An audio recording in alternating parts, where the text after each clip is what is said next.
Ne so falato in pullinaggio e ne ha gustato. Chi lui ha più non mangia, di tanto che lui si lagna, gli ha disperato. Ma sicuro che mi manca, la moiali non c'è anche, capinera. Veni a pigliarmi in mano, pane vena, orze grano e risella. Signor per l'assassina di sta povera gallina che la morga, che la larga ma alla fine tutto lo sorazzino in una orga. La Corse, c'est vraiment spécial au niveau de la mort. Je m'aperçois qu'on parle beaucoup de nos morts. Alors, est-ce que c'est une particularité corse? Ça, je ne sais pas, parce que je ne connais pas comment on vit avec la mort chez vous. Mais c'est vrai qu'on parle souvent des personnes qui ne sont plus là, mais dont l'esprit est encore ici. Donc il y a ce lien entre ceux qui sont là et ceux qui ne sont plus là, et c'est quand même un lien vivant. Donc c'est un peu particulier peut-être. Et vous avez vu que les tombeaux ici ne sont pas... ce sont des constructions. Hein, donc on a un tombeau et le mort il n'est pas enterré. Donc c'est de ce côté même palpable du... Moi je sais que quand je vais au cimetière, je frappe sur le marbre comme si j'allais rentrer dans une maison. Alors le bruit il est pour moi, mais je ne sais pas. Et on voit qu'il y a énormément d'argent qui est consacré aux morts. On a des véritables chapelles qui coûtent le prix d'une maison chez nous, avec des marbres, des granites très rares. Donc il y a un véritable culte des morts.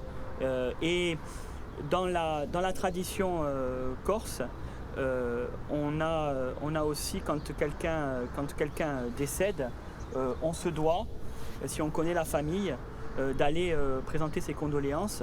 On dit ici faire son devoir. C'est quand même quelque chose en Corse, ça veut dire faci uso duer. Donc on doit faire notre devoir. Et les gens sont très attachés, sont très sensibles à ça. Les personnes n'hésitent pas, quand ils les connaissent, à embrasser le défunt. Il n'y a aucun dégoût, bien au contraire, par rapport à ça. Ils aiment leur mort ici. J'ai jamais vu ça. Ils te le gardent tant qu'ils peuvent. Tant qu'ils peuvent, ils le gardent avec eux. Pour représenter leur peine, il y a des fois où ça va être démesuré. Ça va être démesuré, ils veulent faire des choses énormes, des fleurs. Ça va être des budgets phénoménaux, quoi. Donc quand ça va être des personnes connues ou des personnes très appréciées, ça va être des tonnes de fleurs. Des tonnes de fleurs, où les pompes funèbres sont obligées de prendre... moi j'ai fait des enterrements où ils prennent jusqu'à 5 camions pour transporter les fleurs. Et disons que si la tombe n'est pas entretenue, c'est une mauvaise image envoyée aux autres. Donc les gens vont dire, ceux-là ils viennent pas sur leur tombe, ils n'entretiennent pas leur tombe, voilà, c'est bien la peine de l'avoir pleuré, machin, enterrement, tout ça, et puis maintenant plus personne n'y va. On va ramener ça, on va faire une petite comparaison avec les voitures. Les gens, surtout dans les sociétés méditerranéennes, sont très attachés à avoir de belles voitures. C'est un signe extérieur de richesse. Et c'est un signe aussi de respect. C'est-à-dire qu'on va dire que plus le caveau est gros, plus il est beau, plus il est propre, effectivement, plus la famille va avoir tendance à être respectée et on va la regarder avec cette forme de respect. Et c'est vrai que je jardine moi aussi pour nettoyer la tombe, pour qu'elle soit bien entretenue. C'est vrai que c'est, je sais pas, on va dire que c'est un respect pour les nôtres.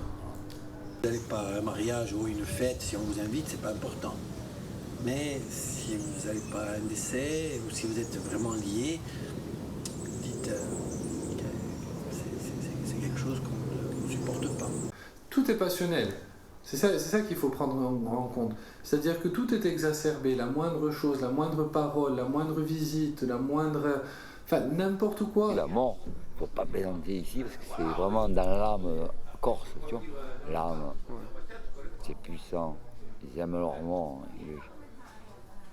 Toutes les années, ça apparaît ce journal en disant pensez à lui. Les gens commencent à lire la presse le matin avec les avis de décès. Une rubrique d'information qui est très très lue, selon les derniers sondages que l'on a fait effectuer. C'est la rubrique qui est l'une des 3 rubriques, on va dire, qui est la plus prisée des lecteurs. Si tu prends le journal, il y en a 16 aujourd'hui, parce que je lis toujours. Même si je ne sais pas lire, je vois. Parce que quelquefois, dans des avis de décès, une famille, souvent sous le choc du deuil et tout, oublie un nom, un cousin, un parent et tout. Et le lendemain, il y a tout de suite le rectificatif en disant il a été omis. Ah ouais, parce qu'il y a des gens qui se sont fâchés à mort. Hein. Il faut que je sache véritablement qui est mort pour pouvoir me manifester, parce que si je ne me manifeste pas, du coup, c'est que je ne suis pas présent. Si je ne suis pas présent, on va croire soit que j'ai boudé l'enterrement, je n'ai pas voulu y aller, soit que je n'ai pas porté d'intérêt pour le défunt.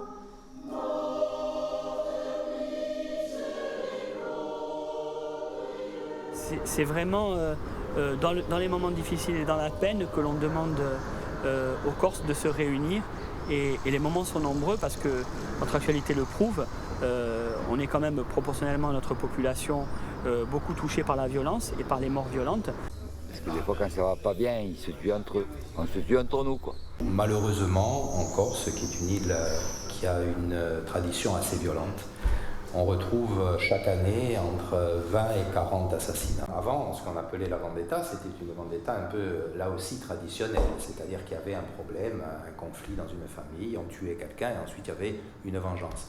Bon, là, chez nous, actuellement, c'est une vendetta qui est due plus à l'argent, au pouvoir, au profit, et tout ça parce qu'il y a des liens familiaux, amicaux dans les familles corses. Tout le monde se connaît ici. Par un biais ou par un autre, par un cousin, par un ceci, par un cela, tout le monde, ça va être une grande famille. Mais c'est vrai qu'on n'est que 250 000, 300 000 habitants. Voilà, c'est rien, hein, c'est un grain de sable. Hein, il faut savoir que quand même, nous avons plus de 4 siècles de domination génoise. Nous avons eu des invasions maures, barbaresques. On dit de la Corse, souvent soumise, jamais conquise. Voilà, donc je pense que c'est toutes ces influences qu'a subi la Corse qui lui a donné ce culte des morts que l'on retrouve un petit peu en Italie. On nous accuse chez nous, là aussi puisqu'on est dans la mort, de faire voter les morts. Et il y a une blague qu'on m'a racontée il n'y a pas longtemps, il y a une petite vieille qui va justement au cimetière de Bastia, qui rentre et qui tape sur le caveau de son mari. « Oh Moulitz !» elle l'insulte, « mécréant !» Et alors moi je m'approche, je lui dis « Mais Madame Albertini, pourquoi vous faites ça ? Oh, ne m'en parlez pas, ne m'en parlez pas. Hier il y avait les élections, il est allé voter, il ne s'est même pas arrêté à la maison. »